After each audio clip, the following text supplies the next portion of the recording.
Hi everyone, welcome back to my channel. My name is Katie Gray, and on today's video, I'm going to be talking about if really the Neverfull is the best first luxury purchase for you, and also some tips and tricks that you might want to consider when you're looking for a bag.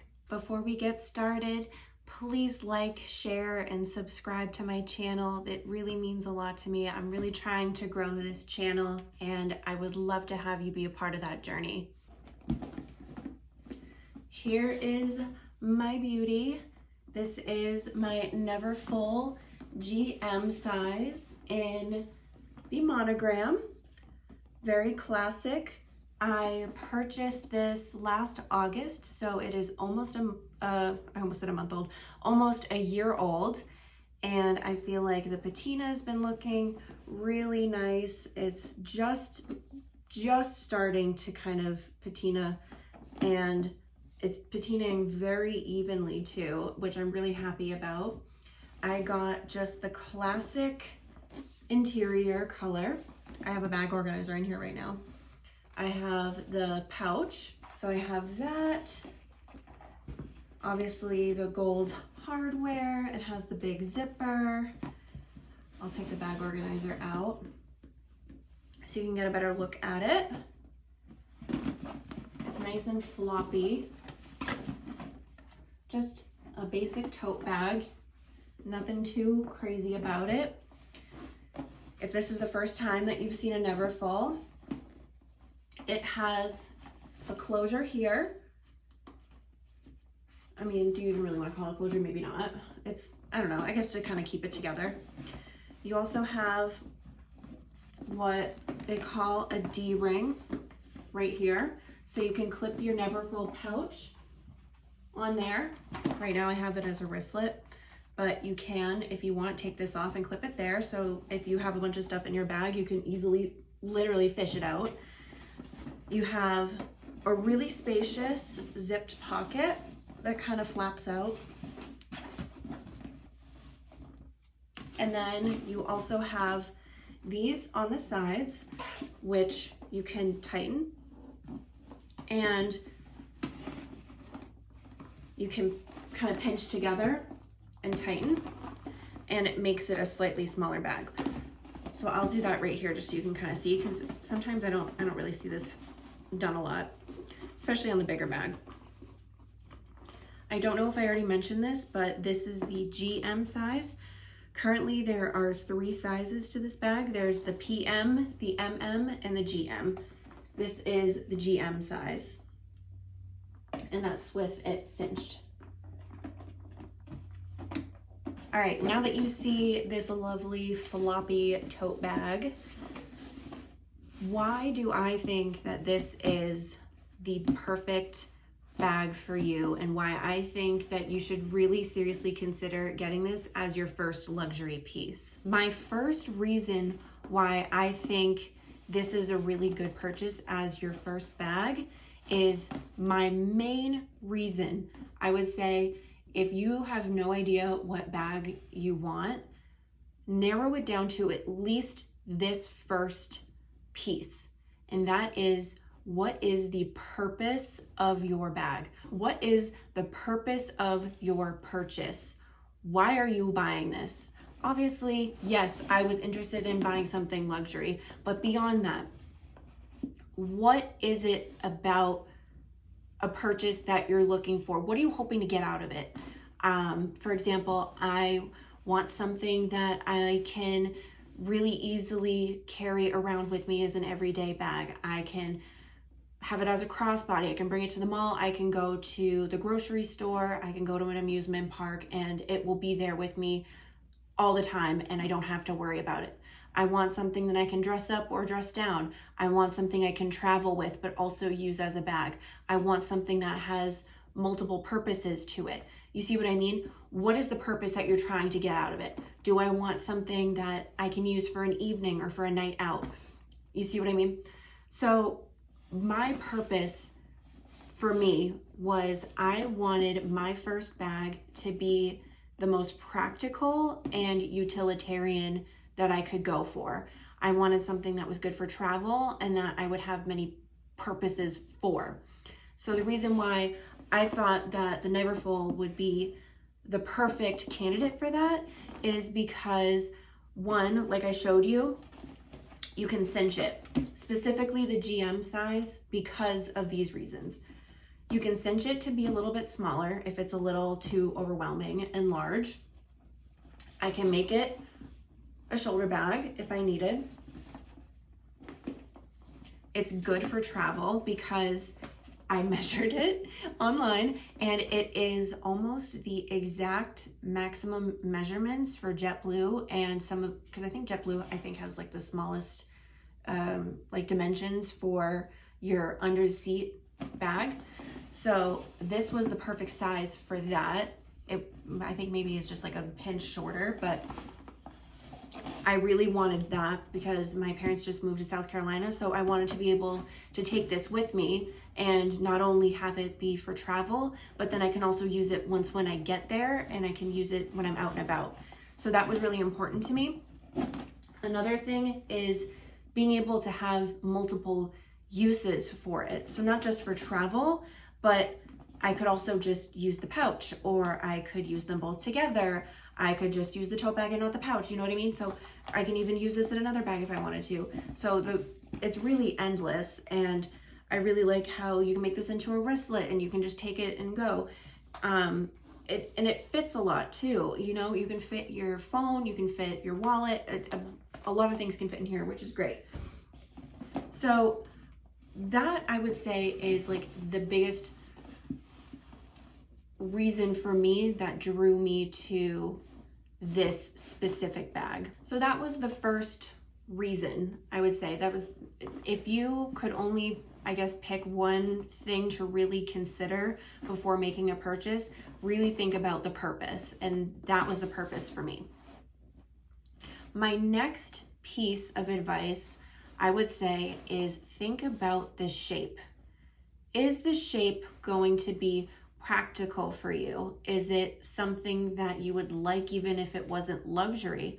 If a classic collection is important to you, is it considered a classic shape?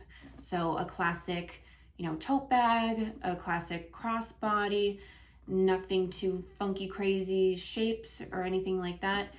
That is something that you need to think about if that's important to you, and if you want to think about what you're going to spend your money on now versus maybe something that you'll save for later. For example, I know there are a lot of trend pieces out there that I know a couple years ago, I guess even still now, that the pouch, the Bottega Veneta little pouch thing, I know that's really cute and a lot of people want that, but people are afraid that it's going to be too much of a trend piece. So I would say just take a step back and think about it. If that is something that you would purchase even if you saw it at Walmart, you know what I mean? And another option or something to think about is if money is tight and you really are only trying to purchase maybe just a couple of bags that you know that you're really are like a ride or die for those fun trendy pieces that you don't know if they're going to last or kind of stay throughout the test of time, consider buying a dupe or find something that's similar and see how that feels. You might be okay with just having that kind of dupe or less expensive non-luxury option in your collection, and that way you'll be able to free your budget for more classic pieces if that's what you're going for. So back to my bag. The shape was important to me because I knew that it is a universal tote bag. You really can't go wrong with a tote bag in general. I like how I can use it for a bunch of different purposes. So it's not too dressy, it's not too casual in my opinion. I think that there's a lot that you can do with it. You can throw a bunch of stuff in here. You can put an organizer in here. There are so many different types of organizers. Obviously, I know so many people use this as a diaper bag. For me, this is more of like a work bag for me. So if I go into the office or if I'm going somewhere else to work for the day, I'll use this to put my laptop and everything in. Or if I'm going out, if I'm going to vacation or something like that, I'm visiting my parents in South Carolina, this is a good travel bag. if I'm going over to a friend's house and I just need to bring over like a few games and things, this is the bag that I bring. So that's why that shape was important to me too, because I wanted something that wasn't restricting. I would rather have something that is super big and then be able to taper it down to be smaller if I needed to. So again, these things were really helpful for me. A lot of people overlook this and they think it's stupid, but I really like having this option. My next piece of advice is obviously, but I have to say it, is think about your budget. How much are you willing to spend on your first bag or any bag in general? For me, I had a budget in mind and I knew I didn't want to exceed it. So I tried to look at my options that were within my budget. So I purchased this in August of last year, and I want to say this bag ended up being $1,620. I know that is more now, but that's how much it was last year. And I live in a state where there is no sales tax, so that is the price that I ended up paying. But it is important to think about your budget because it can narrow down your choices significantly, but also think about what, I guess, parts of the styles that you're looking at are important to you. So for me, since this was my first bag, my thinking going into it was I want the biggest luxury piece, biggest bag for the money. That's just what I was going into it thinking. And with all of my other reasons that I've been talking about already, this was another one added into it. Another option that I was thinking of was the Alma BB. I was thinking about the YSL Toy Lulu. And I want to say those were like the main ones. Actually, the Lou bag, like the camera bag as well, that was another one that was in my budget. I was going anywhere between like $1,500 to $2,000 was kind of where I was going around. But I knew also that I wanted this in my collection eventually. And honestly, not gonna lie, a lot of those videos that I've been watching on the price increases for Louis Vuitton also kind of made me reconsider maybe I could wait for YSL for a little bit and get the Louis Vuitton now. And I'm happy that I did because it has been increasing so much. Specifically, the Neverfull has been increasing a lot. Another thing to think about is your cost per wear. So that's basically like divide the cost of your bag by the number of times that you wear it. That's your cost per wear. So if you think about it, if you're going to be using your bag all the time, that's going to be your everyday bag, or it's going to be your work bag that you bring to work every single day, you're going to be wearing it a lot. That's going to mean that your cost per wear is going to be really, really low because you're just think about how many times you're using it and taking it out the door. Whereas if you want, say, an evening bag, a clutch, something that is for special occasions, that's going to have a really high cost per wear because you're only going to be wearing that a few times. So just really keep that in mind. And again, just weigh what are your priorities and what are you trying to get out of this bag. And that might be able to help you make your decision a little bit easier. My next piece of advice, I did kind of already touch on it with the shape, but also just think about it in general. If you see a bag that you really love, it doesn't even have to be a bag, just anything that you see in general that has a logo on it, if you took the logo off, would you still like it? Like for me, can I honestly say that if there weren't little LVs all over this and little flowers and whatever, would I still like this? And for me, my answer is yes. And that's going back again to the shape because it's a classic tote bag. You can never go wrong with tote bags and it fits a ton and it's not too stylistic. So again, just, I guess these are for more my girls and guys who are trying to be budget conscious and not just throwing money at everything, that you definitely want to focus on pieces that you would love regardless if it was luxury. Next, I also want to mention, what do you already have in your collection? Are you thinking about adding a different style, or do you want another of the same thing? Or do you already have something in your collection that serves the same purpose?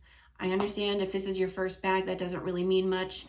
But for me, going back to my Neverfull, I felt like this was a style where I could get the most versatility out of it. I could have this be a big old bag. I can make it a medium-sized bag. I can use it for many different purposes. I also have that wristlet, the pouch that I can use. And that was really important to me because if I was just starting out in luxury, I can't buy too many things. I don't want to buy all these SLGs and all of that. But since this was my first bag, I really wanted it to be like just everything and more. I wanted to get as many uses out of it as possible. And I just couldn't find any other bag out there that would do just quite what the Louis Vuitton Neverfull would. I know there's a couple of other tote bags out there. I mean, their shopping bags are almost with every brand, I want to say, have them.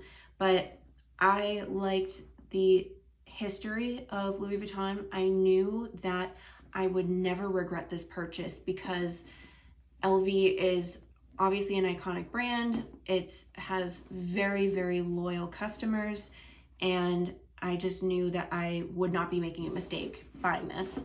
And that's what was very comforting for me. But if you already have several bags in your collection, really think about, are you filling a hole in your collection with this bag that you are thinking about purchasing? Are you purchasing your second clutch? Do you really need a second clutch? Maybe, maybe not. Maybe you need it in a different color. Or I have all brown bags. I think I'm gonna get a black bag instead. I have a lot of canvas bags. Maybe I want something leather. So just think about what you're trying to build and try as hard as you can to not deviate from that. I know it's really easy to see what's new, what's shiny, what's the trend right now, but if you're trying to really stay true to who you are, think about what's in your collection and what is missing. Also, kind of piggybacking off of that is be realistic with your color choice. I know I am the first person to say, even in the last video that I posted, I talked about the Givenchy Antigona bag that's in this like neon pink color, which I'm obsessed with, but I don't wear neons. I usually wear neutrals or black, navy, all of that. And I just know that for me personally, I prefer bags that are neutral, and I know that I can wear with most of my outfits. And some of you might be like, nope, I have a completely pink wardrobe. I think having a pink bag is perfect for me. Or I wear nothing but spring colors. I wear all whites and tans and neutrals, like lighter colors, so I will never get a black bag. You know, thinking about that type of stuff. Also thinking about what you think the bag looks best in. So the immediate things that I'm thinking of are the Chanel classic flap in the black with the silver hardware. Everyone loves that one. The Lady Dior and all of that, like, you know, they have very iconic colors that they are known for. Obviously, some of them are going to be harder to find and source because of that, and they might be more expensive because of that. But just stay true to who you are, and if you will actually wear that color. If you are thinking about I don't know, I guess like an exotic color, a fun color, something like that. So be mindful of that. Going back again to this lovely bag, I really am happy with my purchase. I'm thankful that I got this, and it's funny because I really wanted either this bag in the monogram or the Damier Azur. Actually, the Azur was my first choice with the rose ballerine on the inside, but they didn't have it in stock when I was looking for it. And I'm actually really thankful that I got it in this colorway because it is so neutral. I know the Azur can be a little springy and can also get dirty really easily, especially when I'm traveling with it. I've taken this on a plane a few times already. I've gone out with the pouch a few times. I've taken this to work before, and it's really been great. I definitely have no regrets on it, and I don't think I really have to sell you, but I personally think that this is the perfect first luxury bag to buy because of how versatile it is, how timeless it is, Everyone's always going to want it. It's always in demand, and you really just can't go wrong with a classic monogram. It's just perfect. I personally am not a big monogram fan just as an everyday bag, which is why I use it more for travel, but it is kind of nice for when I do want to flex. I can. I mean, we've all been there, right? You don't want luxury if you don't want to flex, you know, like I feel like there's a little bit of that in all of us. But I actually used this bag today because we had really bad storms here last night and we didn't have power for the whole day and I didn't have internet and I needed to work. So I filled this with all of my work stuff and it was great. It's very handy for me. I think it's great. I know I was really concerned about the vachetta here. I had no idea how this was going to wear, but I do have some tips on how to make sure your vachetta patinas very nicely and evenly. If you want me to do a video on that, I'm also happy to talk about that. If you want me to do a more in-depth review of my bag and how I use it and tips, tricks, all of that, how I organize it, let me know. I'd be happy to do that as well. I'm all ears. I would love to take any of your suggestions. But with that, I really appreciate you sticking around and watching for the whole video. I had a lot of fun putting this together and I'm really excited to be making more videos. Thanks so much and I will see you in the next video. Bye.